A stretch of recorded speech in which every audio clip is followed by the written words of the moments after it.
e intervino ante el trono de la gracia y llegaron los doctores y le dijeron, es que esto es un milagro. Y la segunda vez que otra vez lo vuelven a conectar porque ya estaba a punto de irse de este mundo, su esposa vuelve a arrodillarse en oración para salvarle la vida.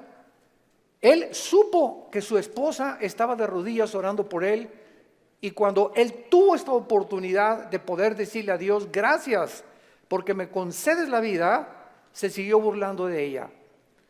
Y las palabras de él a su esposa fueron las siguientes: yo no hago caso a la religión porque es la ciencia la que nos da la verdad. Me dio mucha tristeza que antes de morir haya muerto negando a Dios y declarando que Dios no es el creador del universo.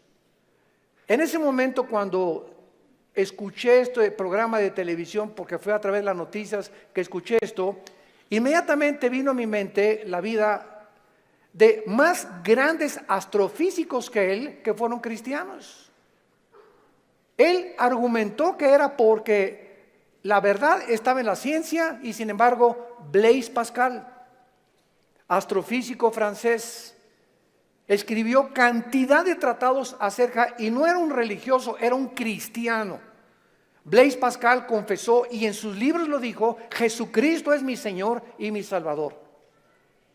Nadie se puede comparar en la astrofísica con Blaise Pascal. Y después tenemos a Isaac Newton. Qué tremendo, Isaac Newton, que comienza a postular las leyes de la famosa gravitación. Cristiano de los pies a la cabeza, y muere alabando a Dios y dándole gracias a Dios por la muerte de Cristo.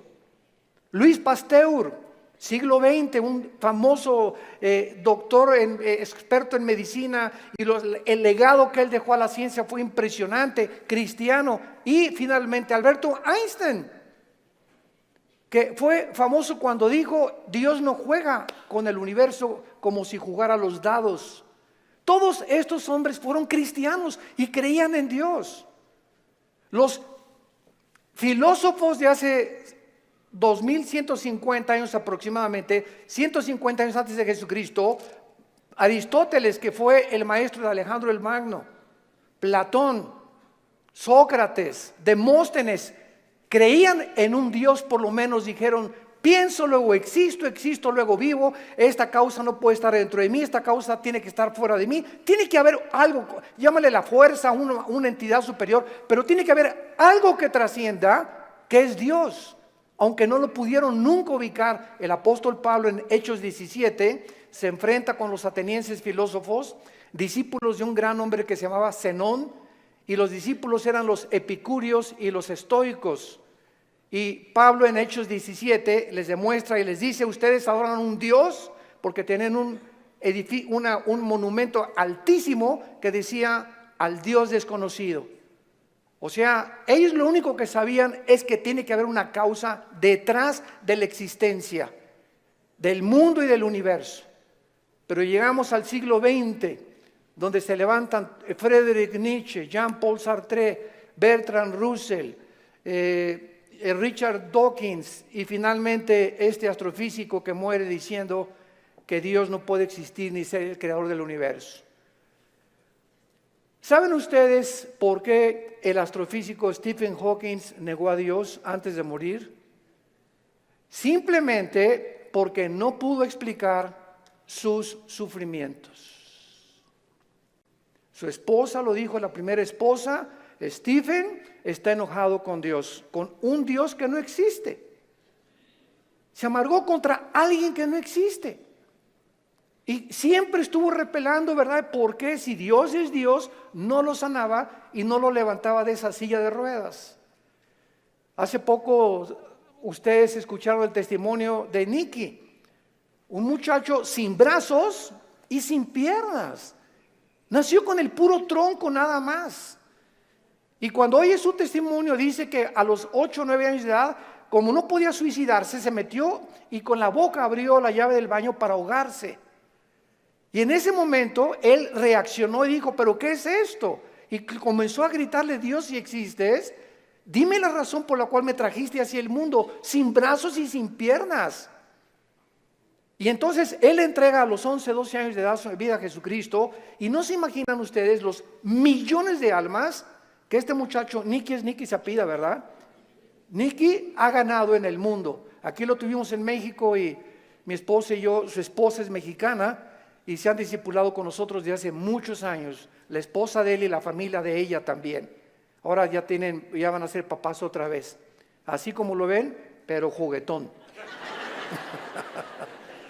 Gracias a Dios por su vida.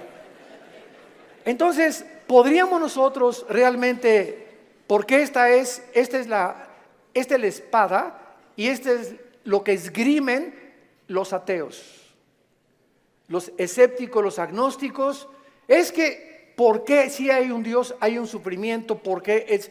Entonces, como no pueden entender y no tienen respuestas y no las van a tener fuera de la Biblia, se encierran en una cárcel y en lugar de que este hombre hubiera podido escuchar a su esposa, bueno, ok, tú me dices que es un Dios, dime por lo menos o explícame por qué permite el sufrimiento, pero ni siquiera quiso hacer eso. Negó completamente todo contacto con la Biblia. Y esta es la razón de esta serie que me he propuesto comunicarles a todos ustedes y a todos los que nos escuchan a través de las redes sociales, porque es el tiempo que seamos luz. El mundo está pidiendo respuesta a los políticos, astrofísicos, ateos, agnósticos, escépticos, etcétera, etcétera. Las universidades en Latinoamérica están llenas de ateos, infectando las mentes de nuestros hijos, incitándolos a una revolución, incitándolos a la violencia, porque ellos creen que a través de esta violencia y de este idealismo pueden ellos hacer un cambio en México social, o en Veracruz, o en cualquier otra nación. ¿Por qué? Porque hay un idealismo en la juventud que no tiene respuestas, y nosotros somos la luz del mundo. Ya es hora que brillemos, ya es hora que levantemos la lámpara. Todos los 70s, 80s y 90s del siglo XX persiguieron a la Biblia, persiguieron al cristianismo, persiguieron a los pastores en Latinoamérica. Yo recuerdo cuando fui a la universidad a la conferencia en la Facultad de Filosofía y Letras, cómo querían burlarse todos. Ay, ya llegó el padrecito, así me decían, ya llegó el padrecito. A ver de qué nos va a hablar el padrecito, porque como ellos no tienen respuestas, creen que nosotros tampoco las tenemos. Y cuando nos enfrentamos a auditorios y les demostramos que hay más evidencias científicas en la creación bíblica que en la famosa teoría de la evolución. Cuando alguien te diga y tú le preguntes, bueno, ¿cuál es tu punto de vista o tu perspectiva de cómo te imaginas que creó el universo? ¿Qué te van a contestar? Pues por ahí anda una enseñanza, una ideología que se llama el Big Bang o la grande explosión traducida. ¿Y qué significa esto? Que pues los físicos y se imaginan, porque no se puede probar científicamente, que pues comenzó con una explosión en el universo. Y entonces de esa explosión se formó todo lo que nosotros vemos. Cuando las propias leyes de la física, la primera y la segunda ley de la termodinámica, contradicen el Big Bang.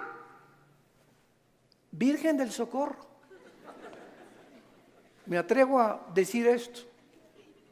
La misma física que dice la primera ley de la termodinámica, nada se crea ni se destruye, la segunda ley, todo tiende al desorden, a la oxidación, a la destrucción, a la corrupción. Nunca del desorden se ha formado el orden, por el amor de Dios. Entonces, ¿cómo podemos estar defendiendo una teoría que la aceptamos ciegamente? Porque mi maestro me la enseñó. Porque tu maestro no tiene ninguna otra explicación. Y como dijo Don Teofilito, como decimos aquí en México, ni la tendrán si no vienen a la Biblia. Porque por medio de la ciencia y por medio de la intelectualidad, que es limitada, el ser humano no puede traspasar y trascender la dimensión espiritual, la dimensión del mundo invisible. Entonces el intelecto choca contra las cosas que no entiende y al llegar ahí se vuelven locos.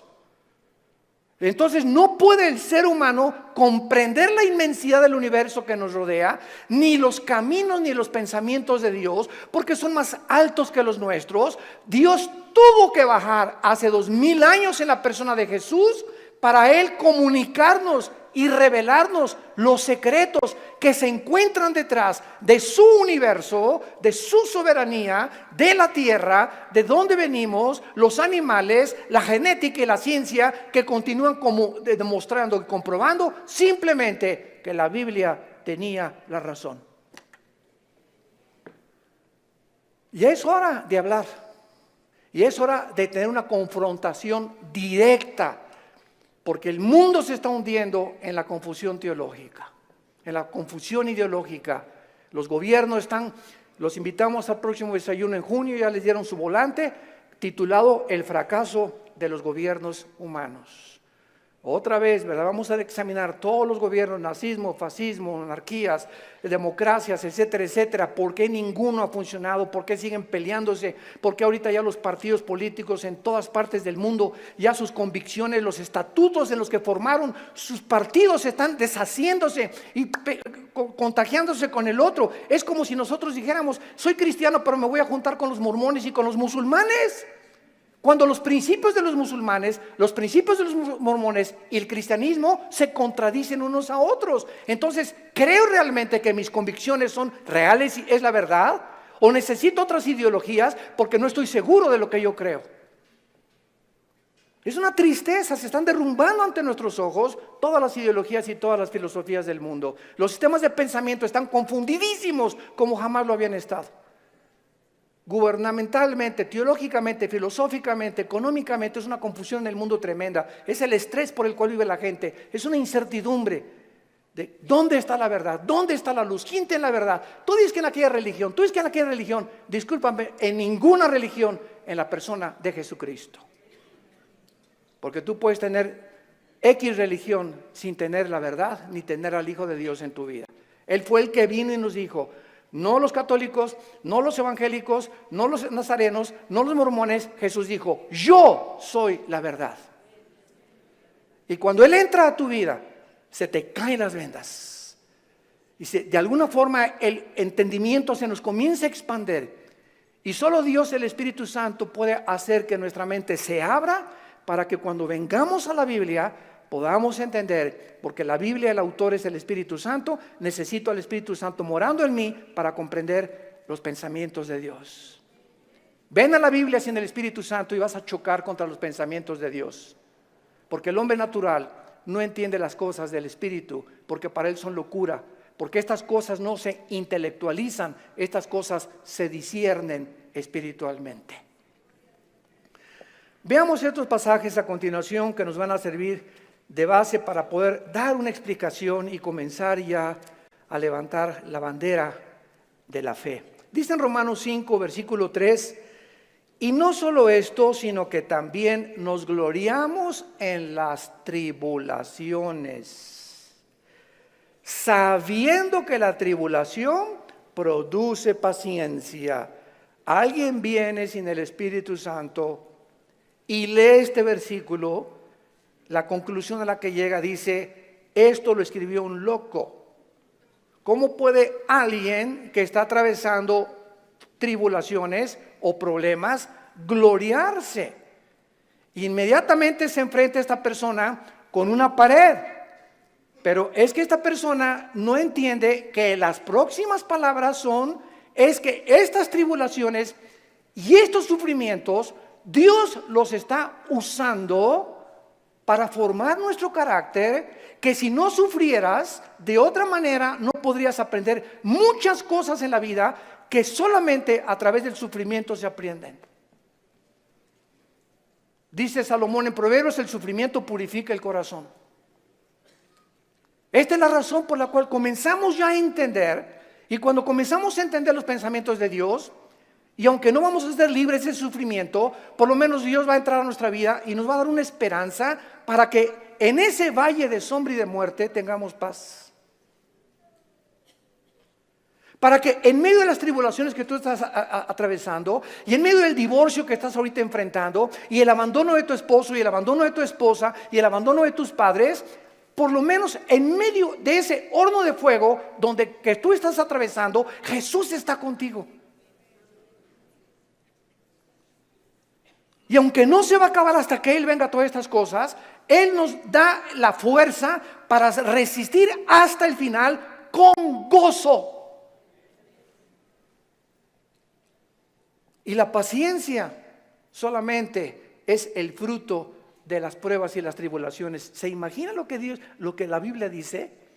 ¿Y para qué quiere la paciencia, Señor? Si no tienes paciencia, te vas a casar con el chavo equivocado. Si no tienes paciencia, te vas a casar con la muchacha equivocada.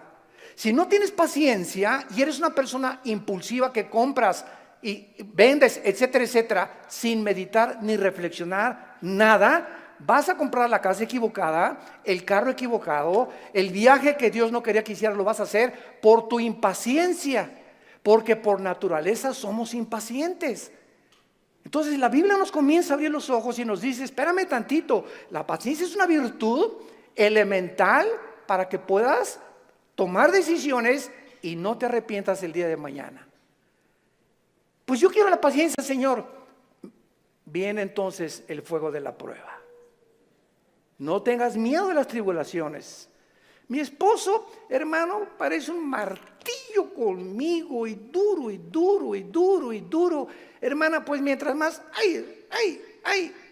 te está haciendo tu esposito, sin que te des cuenta, estás desarrollando una capacidad para aguantar. Que si no quieres hacer eso, pues sácate un cuchillo y vete sobre él entonces. Y acaba con tus problemas. Hace muchos años, quiero irme con mucha calma con estas conferencias porque son muy importantes y tratar no se imaginan, oren por nosotros, por mi esposa y por nosotros, nuestros hijos. Necesitamos mucho de las oraciones de todos ustedes y le pido a Dios mucha oración, que siempre que yo estoy enfrente de un público pueda yo tener la capacidad de explicar su bendita y profunda palabra. Hace muchos años había un dramaturgo inglés llamado Oscar Wilde y él hizo muchísimas obras de teatro. Yo me acuerdo, tenía como 18, 19 años de edad, formé parte de un elenco teatral llamado Hamlet. Y en una de las cosas que yo tenía que declarar durante el escenario, en el teatro, representando a Hamlet, ¿verdad? Dice así la obra de William Shakespeare: morir, dormir, no más. ¿Qué es más levantado para el espíritu? ¿Levantar las armas contra un piélago de calamidades y haciéndole frente a acabar con ellas? ¿O esperar el sufrimiento y dormir y morir, no más? En otras palabras, este dramaturgo que no era cristiano, pero creía en Dios, Oscar Wilde, y tenía problemas morales, ¿verdad? No nos vamos a meter con eso ahorita. Oscar Wilde pudo entender que en la vida es o mueres o vives. Ahora, escojo vivir, aguántate. Le decía a mi papá, no chille, agarre piedras. Estamos vivos, no es Disneylandia, por el amor de Dios, ya madura. No es Reino Aventura. No estamos en el milenio todavía, estamos en un mundo de una raza humana caída, donde hay pecado, muerte, oscuridad, sombras, tristeza, enfermedades, violencia, etcétera, etcétera. Y vamos a través de esta serie a explicar por qué permitió Dios esto. Y nos vamos a dar cuenta, cuando veamos la explicación de Dios, vamos a levantar las manos, te voy a decir, Señor, profunda es tu sabiduría y tu gracia y tu misericordia. Cuán profundos son tus pensamientos. Y yo era como era porque no entendía. Ahora entiendo, Señor, y te alabo y te bendigo. Y va a venir una paz sobre tu vida que sobrepase el entendimiento, que te va a dar la fortaleza de seguir viviendo para Jesús.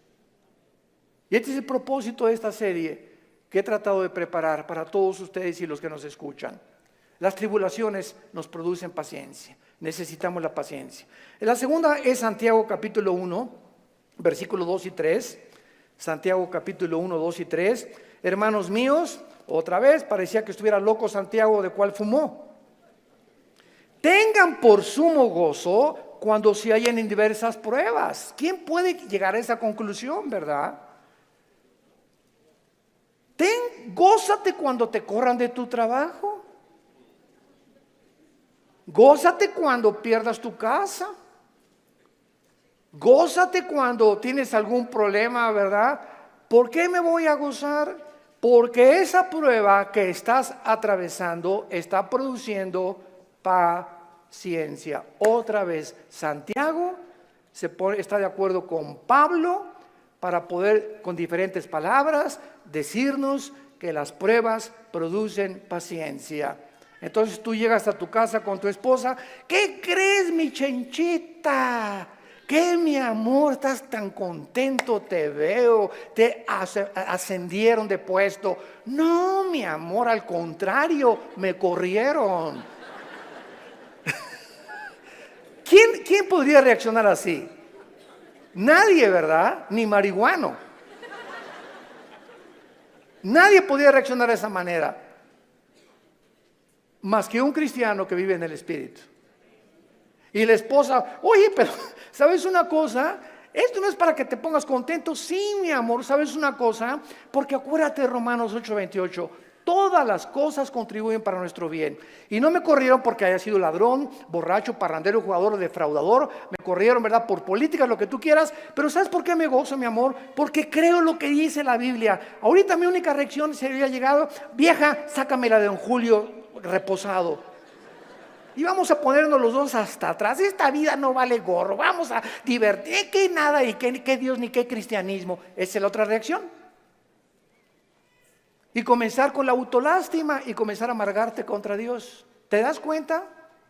Entonces, en lugar de que tomemos esa actitud, la Biblia nos muestra que nos enfrentemos a los problemas con otra actitud, porque cuando Dios ve que tú enfrentas esa actitud y que tú llegas a tu casa y Señor, gracias, te alabo, yo no entiendo por qué me corrieron, lo único que sé es que tu palabra dice: no desmayes, no tengas miedo, yo soy tu Dios, nunca te dejaré, nunca te abandonaré.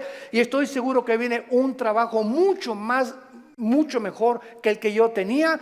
En el momento en el que Dios ve desde el cielo que nuestra reacción aquí en la tierra es diferente a la de los demás seres humanos, Dios nos bendice.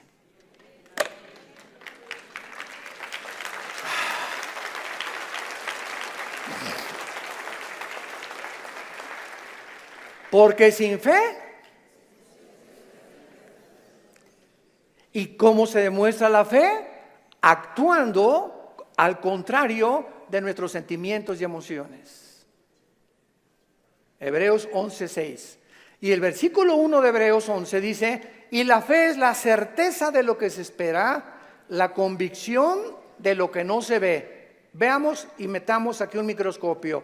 La fe está relacionada con el futuro y con lo invisible. Es una certeza, es una seguridad de algo que está adelante de mí, que estoy esperando, y aunque yo no lo vea, estoy seguro que viene a mi vida. Y además estoy tan convencido aunque no lo vea. La fe, si no es algo que tú estás esperando y no estás convencido, tu fe es la fe de los demonios. Dice Santiago capítulo 2 que los demonios también creen. No, yo creo en Dios. Pero ¿sabes una cosa? Tú dices que crees en Dios intelectualmente, pero no demuestras que tú crees en Dios por la forma como tratas a tu esposa, por la forma como tratas a tus padres, por la forma como ves a las mujeres. Este pueblo, Marcos 7, dijo Jesús, de labios me honra. ¿Cuánta gente hay por todos lados? Iban a desayunos y yo creo en Dios, pero sus acciones, su conducta contradice la piedad que ellos expresan o que creen tener en su corazón. Entonces te vuelves un hipócrita, te vuelves un falso cristiano, porque la fe tiene que, dice Santiago, sin obras no es fe. La salvación es por la fe, pero la forma de demostrar que esa fe es salvífica que realmente nos ha transformado es cuando vemos que ha transformado mi vida. Ya no soy el que yo era antes, antier, o hace un mes o hace 6 meses. Ahora cambió mi vida con mi esposa, la forma como veo a mis hijos, la forma como manejo mi negocio, la forma como me relaciono con la gente, la forma como veo a los gobiernos. Cambia completamente mi vida. Y si yo no manifiesto esta actitud o esta nueva conducta, no es cierto que soy cristiano. Y lo vamos a ver en el tercer pasaje, 1 de Pedro capítulo 1. Y ahí vamos a comenzar nuestra serie. Esta es la introducción. En 1 de Pedro capítulo 1, versículo del 6 al 9, escribe el apóstol Pedro, y los recipientes de esta carta eran judíos perseguidos por Roma.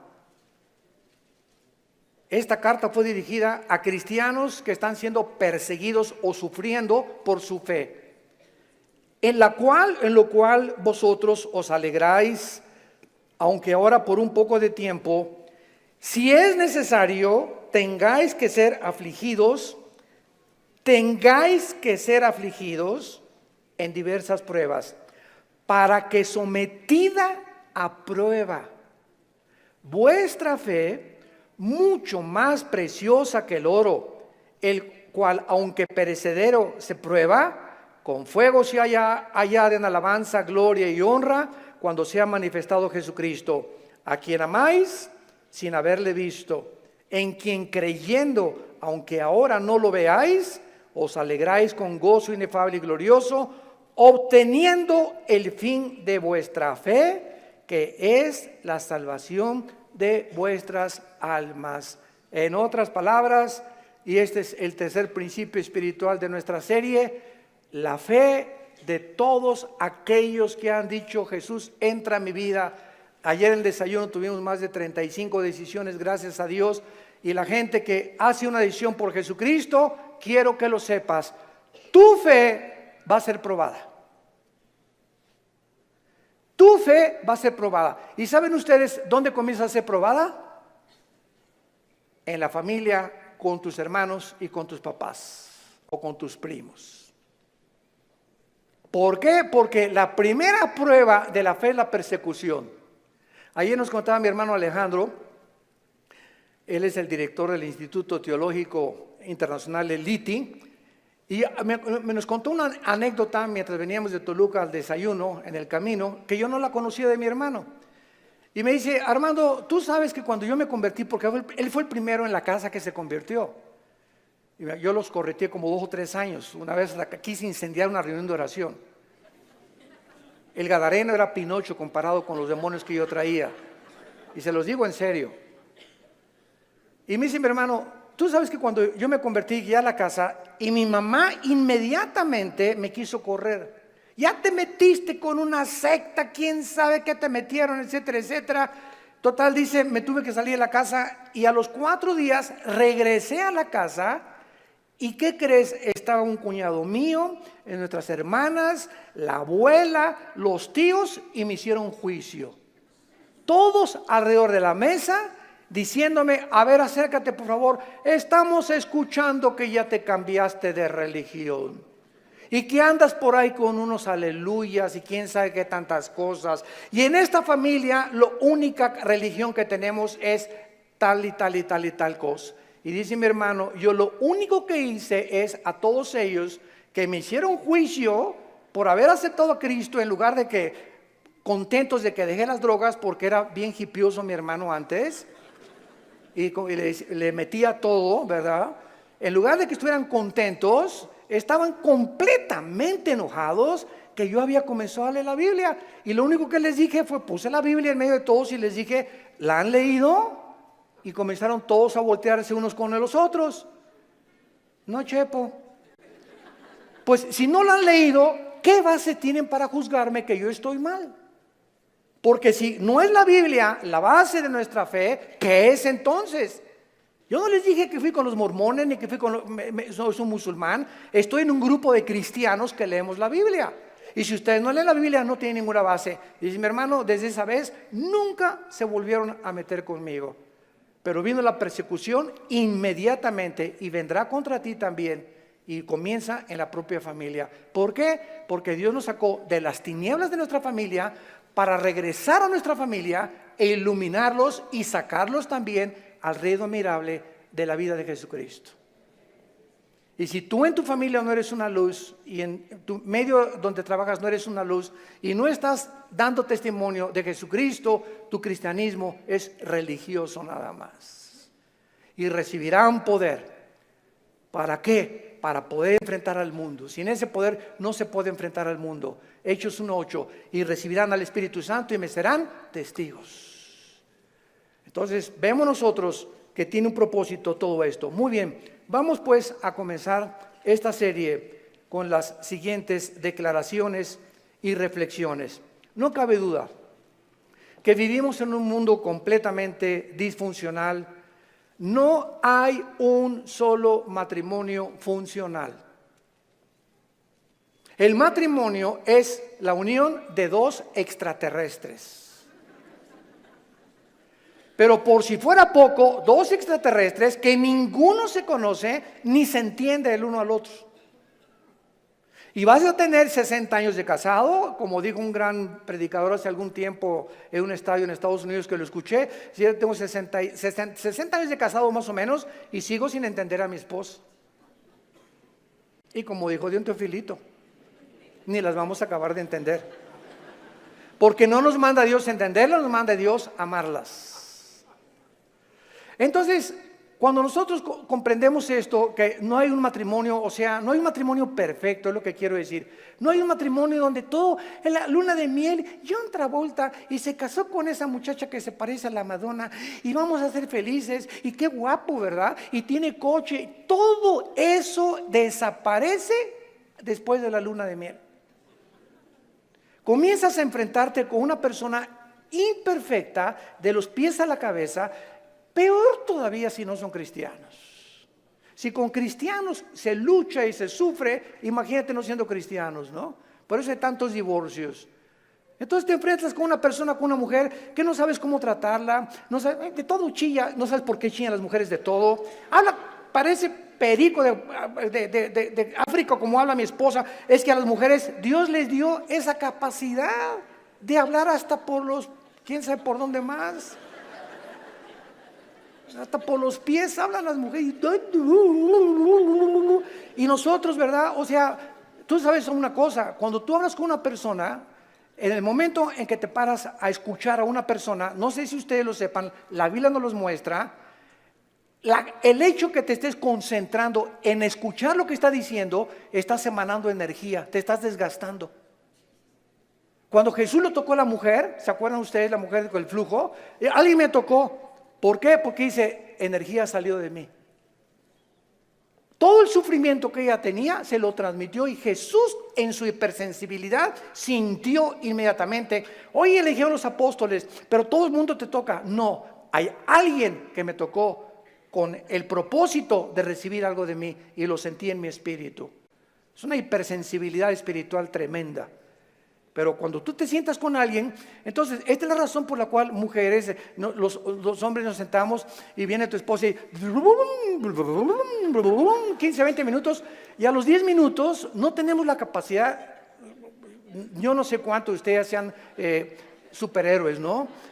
Pero la mayor parte de los hombres no tenemos la capacidad de oír más de 10, 15 minutos. Comenzamos, sí, amén, gloria a Dios, mi amor. Sí, es cierto, sí, te amo, tienes toda la razón, ¿no? Comenzamos ya con el avión, etcétera, etcétera. Pero ustedes las mujeres, mi esposa se junta con otra mujer, o cuando se juntan las pastoras, y 6 horas sin parar. Yo llego a los restaurantes, me recoges a las 7, sí voy a las 7, y ahí está, digo, oye, mi amor, te dejé a las 2 de la tarde, y sigues en la mesa platicando con ellas. Y se despiden y están en la puerta del restaurante, bye, y en la noche llega y le siguen hablando por teléfono.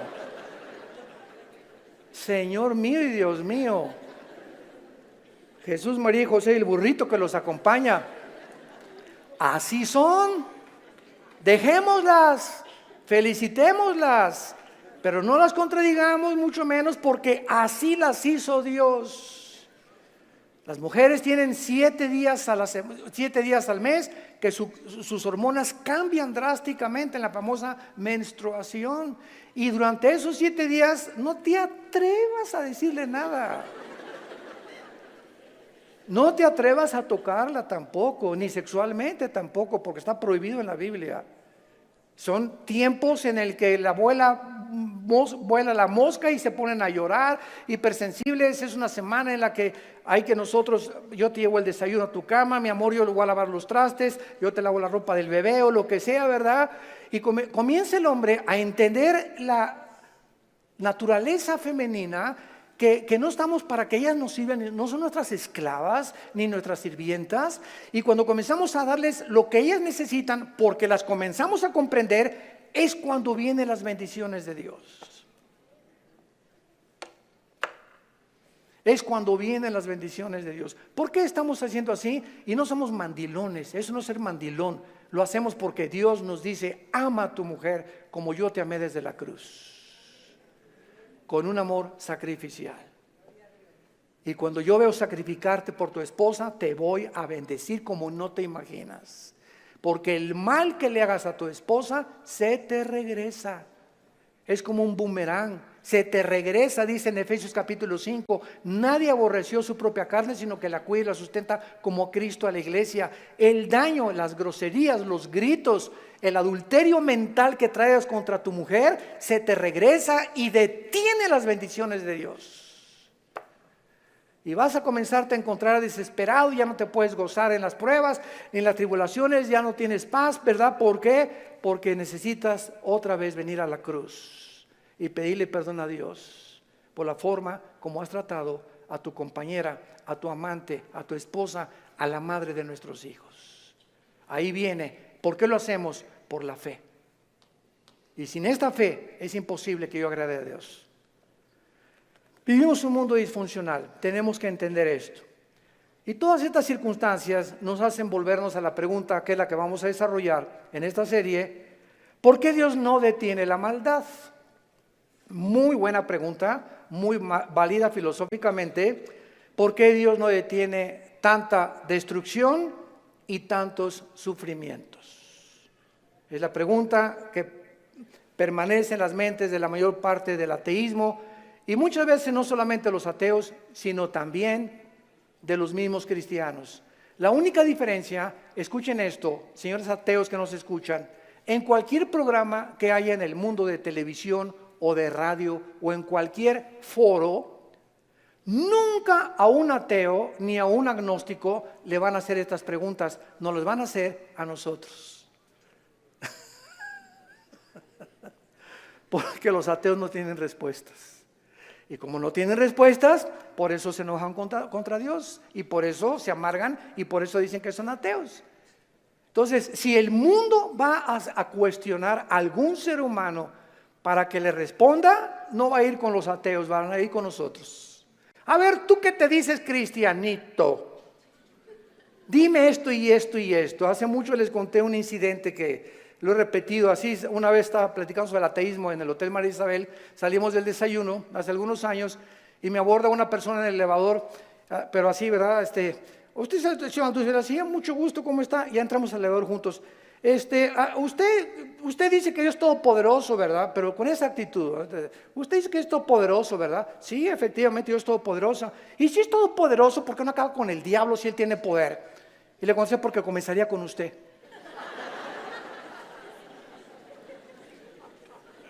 Dele gracias a Dios.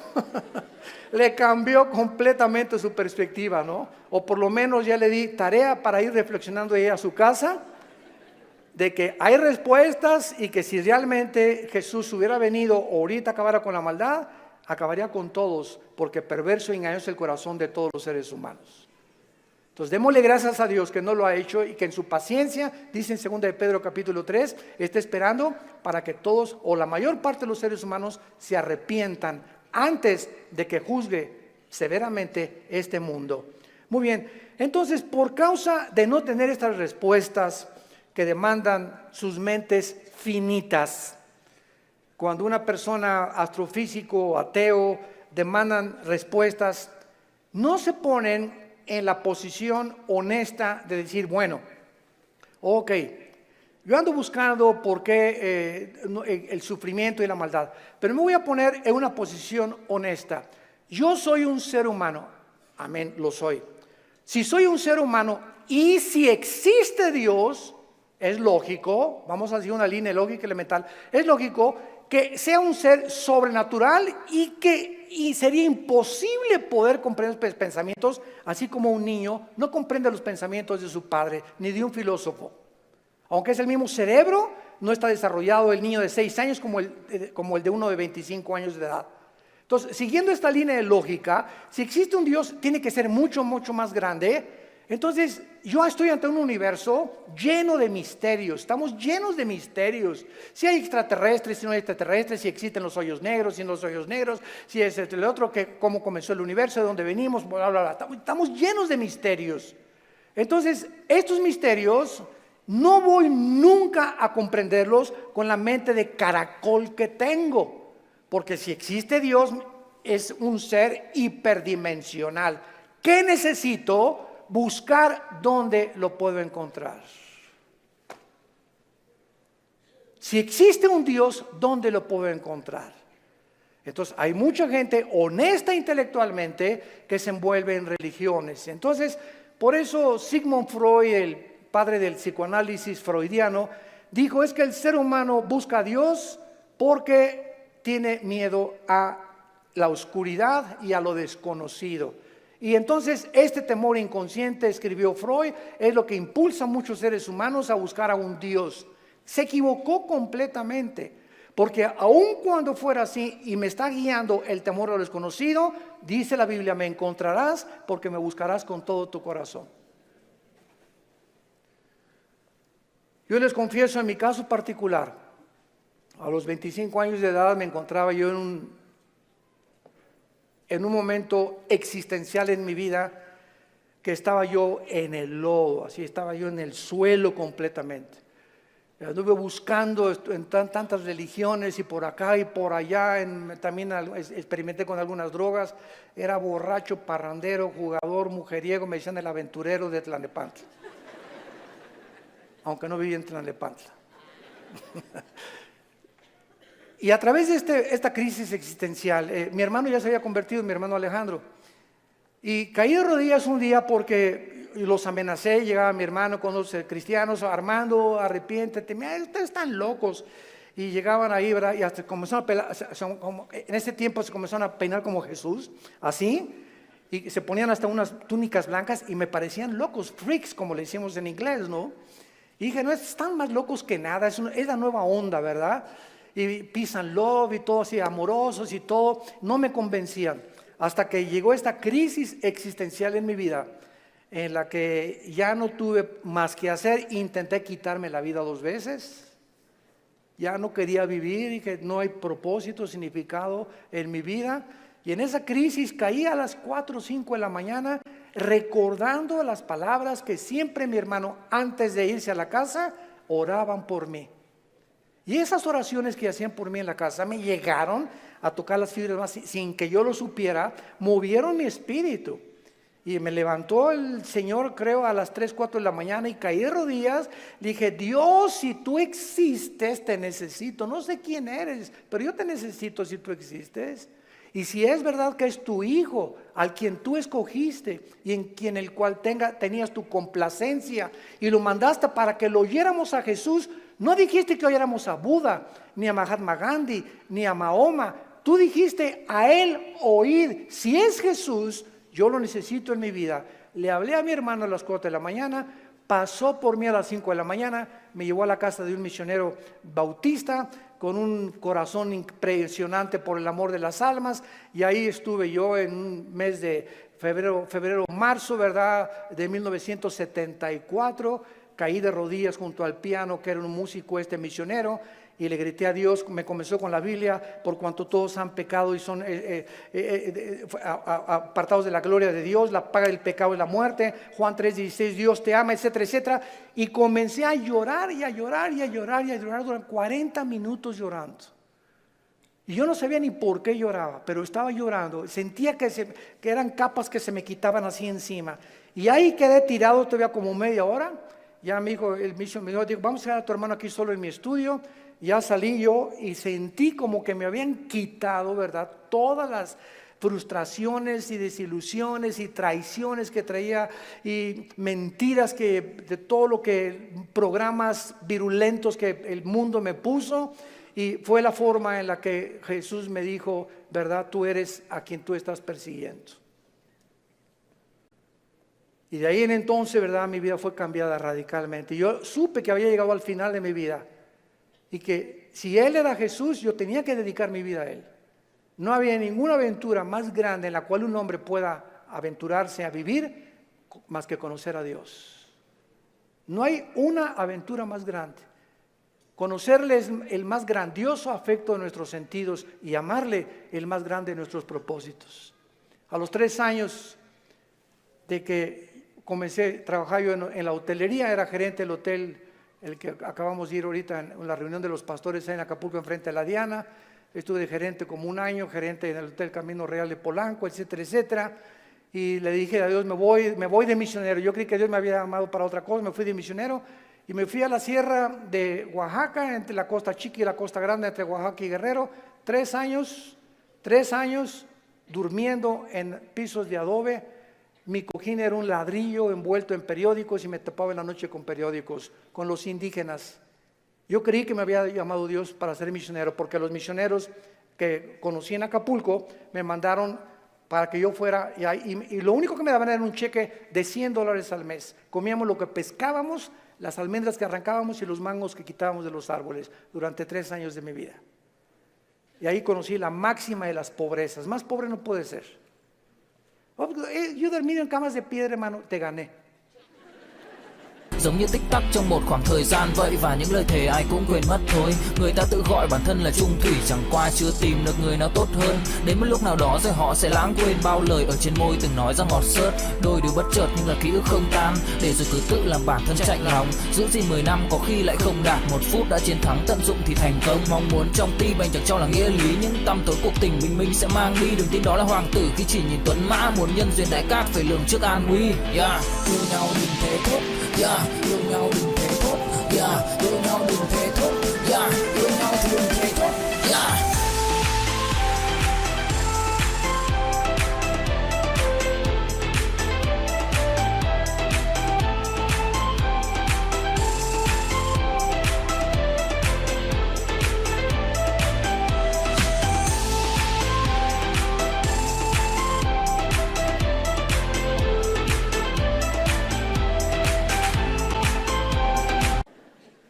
En covachas, estas eran chozas de adobe.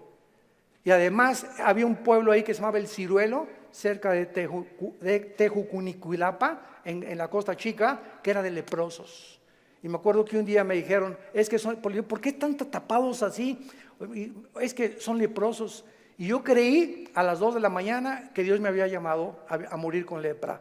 Y le dije a las 2 de la mañana, Dios, si ese es mi destino, Señor, aquí estoy. Yo no sabía ni qué contagios era la lepra, ni conocía mucho de la lepra, pero yo creí que Dios me había llamado para morir como un leproso. Y ya, ¿verdad? Pasaron los 3 años, regresé a Acapulco, comencé a predicar, a fundar movimientos de estudios bíblicos en las casas. En 1979 la organización del famoso evangelista, que vamos a orar por él, Luis Palau, se está muriendo de cáncer, por cierto. Tiene cáncer en los pulmones, Luis Palau. Me hablaron a formar parte del equipo de Luis Palau. Del 79, 80 y 81 estuve como evangelista por toda la República, todo Tabasco, Guerrero, Veracruz, pueblito en pueblito, predicando de choza en choza, pueblito. Nos corretearon, nos aventaron piedras, nos aventaron palos, me lastimaron 2 veces, me enfermé con malaria, me enfermé con calentura de 40 grados, etcétera, etcétera. Y todas estas fueron, ¿qué cosa? Pruebas. Dios estaba forjando carácter en mi vida, que era muy importante para lo que más tarde me tenía que enseñar. Y el secreto, quiero decirles a ustedes, el más grande secreto de la vida es no amargarte.